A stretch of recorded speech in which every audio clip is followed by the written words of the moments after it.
چې موږ ټول افغانان پښتانه په ویاړ کوو. حاجي اجمل زاده صاحب راسره ولاړ دی. ستړي مشئ چې په خیر علي. سلامت شئ، خوشحاله اوسئ. مننه تاسو هم ډېره زیاته صاحب. تېر ورځو کې تاسو د استقلال امارات 140مه کریزه ډېره په شانه ډېر په درست سره لمانځله. د ټولې نړۍ نه مو ته مېلمانه راغوښتي.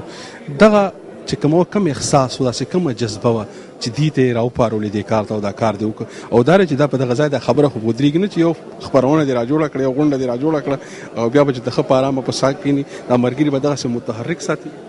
بله، د دې غونډې دایرول جوړول دا اصلا کې د افغانستان او د متحده عربي اماراتو د 40 کلنې د دوستۍ تجلیل او څنګه کې د دوی ورځ هم ولمانځله. او بل دا دی چې په متحده اماراتو کې تاسو معلومه ده تقریبا 250,000 افغانان زموږ دلته ژوند کوي، چې د اظهار د یکجهتۍ او د دوی د دې خوښۍ د سره د قوم سره وکړو د متحده اماراتو عربي اماراتو سره. نو دا فکر کوم چې زموږ ټول افغانان لپاره د خوشبختۍ لامل به وي ان شاء الله. او په دې کې باینده هم موږ کوشش کوو چې موږ هلته یو ټولنه ولرو، یو رادیو ولرو، او تر څو د ملتونو د قومونو ترمنځ د روابط نور هم کلک شي. دا هدف و دې کې. حاجي صاحب لکه دلته خو زموږ ډېرې نیمګړتیاګانې دي، ډېرې کمای دي، ډېرې کمزورۍ دي زموږ قام هم ډېر عجز دی، ډېر خو ستاسو په شان شتمن خلک او تجارت کوله خلک پکې لکه شته، نو تاسو سره د قام او خلک او ولس ته سترګې راړوي. که تاسو وګورئ دلته کې د دنیا ډېر واړه قومونه اوسي چې په هر حواله زموږ برابر نه دي، هغوی خپل یو ټولنیز او کلتوري مرکز هم لري، او زموږ د افغانانو دغه مرکز نشته. او ستاسو خبره خلک اوري هم، تاسو د خبرې چل هم درځي. د دې په اړه هم پکار دی چې تاسو سپیکر وکړئ د افغانان متحرک کړي دي.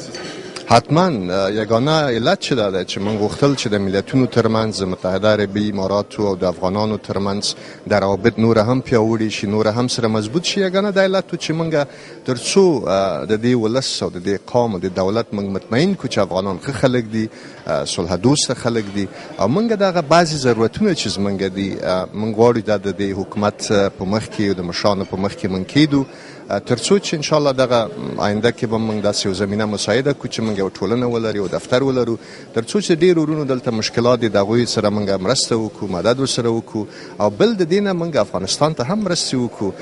زه فکر کوم دا ځان ته زما فریضه نه ده، چون یو فکر و یو نظر و دا پیدا شول، او ما په دې کې لږ کار وکړو، او بیا د دوستانو د کور آباد وي ټول افغانانو پکې ونډه واخیستله، او الحمدلله دا پروګرام کامیاب شو.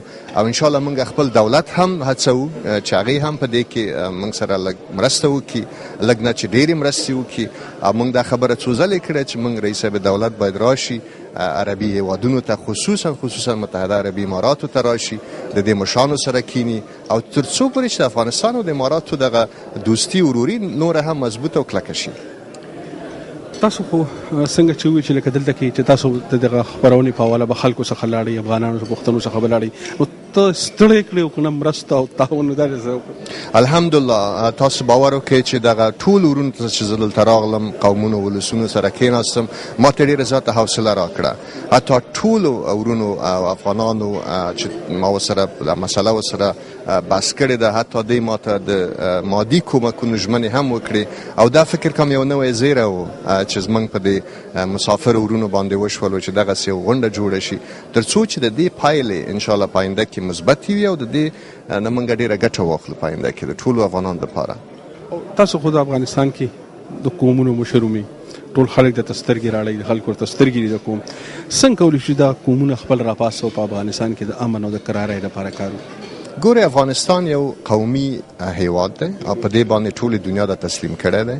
افغانستان د قومونو جوړ یو هیواد دی، او په دې کې ټول قومونه د افغانستان، پښتون، هزاره، تاجک، پشهی، ایماق، ټول ترکمن او ازبک ټول حصه‌دار دي په دې ملک، او ټول غواړي چې په افغانستان کې یو امن کور وي، افغانستان امن کور جوړ شي، امن بیرته په افغانستان کې تامین شي. خو د دې لپاره یو څه وسایل دي، یو څه پرمختګ باید وشي، او په دې لړ کې زموږ دولت متاسفانه چې ناکام پاتې شوی دی، تر څو چې د قومونو اعتماد او د قومونو ملاتړ ځان ته پیدا کړي.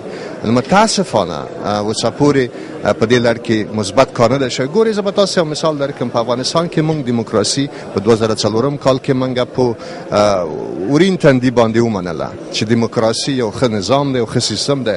متاسفانه دیموکراسي د افغانستان عنعنې، د افغانستان کلتور، د افغانستان رسم و رواج سره مطابقت ونه شو کړلی او ډیر داسې خلکو شخصي استفاده وکړي د ملت د پشتیوانۍ نه، د ملت د ملاتړ نه.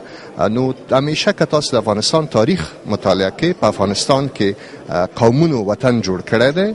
موږ دا نه وایو چې قومونه دولت وکړي، دولت مخکې ویسي، خو د دولت د پیاوړتیا دپاره، د دولت د ملاتړ دپاره، د دولت د کامیابولو دپاره او په امن راوستو کې همیشه زموږ قومونو ډېر مثبت رول لوبولی دی. د لویې جرګه چې دغه هر وخت دایریږي دا د افغانستان د قومونو یو جوړ یو سیستم، یو نظام دی او چې په هر هغه کې دا استعمال کیږي، که هغه په قانون اساسي کې او که بیا د امریکې سره د ستراتیجیکل اګریمنټ امضا کېدل وي، نو چې تر څو پورې چې دومره د قومونو د نظام نه استفاده کیږي، ولې افغانستان قومونو ته توجه نه ده شوې؟ متاسفانه دغسې یو عمل په 11 کالو کې د دیموکراسۍ تر بیرغ لاندې شوی دی او آینده به انشاءالله د افغانستان همدا قومونه راټولیږي او بیرته به افغانستان دپاره یوه لایحه جوړوي او بیرته به انشاءالله د افغانستان دپاره د امن یوه لار پیدا کوي. ایسه په اخر کې د شمشاد نړیوال ټلویزیون مینوال ته په ټوله دنیا کې ګوري، که څه پیغام لري؟ زما پیغام ټول افغانانو ته او ټولو د افغانستان میشتو خلکو ته او هغه افغانان چې په خارج کې دي، دوی دپاره دا دی چې دوی وهڅوي یو بل چې افغانستان دپاره یو څه وکړي. دا د هر فرد د افغانستان وظیفه ده او د هر افغان وظیفه ده چې د افغانستان په بیا جوړېدو کې، د افغانستان په بیا ودانولو کې او بیرته د افغانستان د بیا د پرمختګ کې او د قومي او ولسي د یووالي کې د ونډه واخلي. او الحمدلله زه په دې متیقنه یم چې که دغسې ورونه، دغسې پروګرامونه په خارج کې شروع کړي، هم انشاءالله د دې پایلې به ډېرې مثبتې وي. د خپل وطن، د خپل قام، د خپلې خاورې لپاره چې تاسو کم ګام پورته کوئ، شمشاد ټلویزیون او زموږ همکاران به تاسو سره. ستاسو نه هم ډېره مننه. کور آباد شو. ډېره مننه. ستړي مه شئ، په خیر علئ. خوشحاله اوسئ، تاسو هم ستړي مه شئ.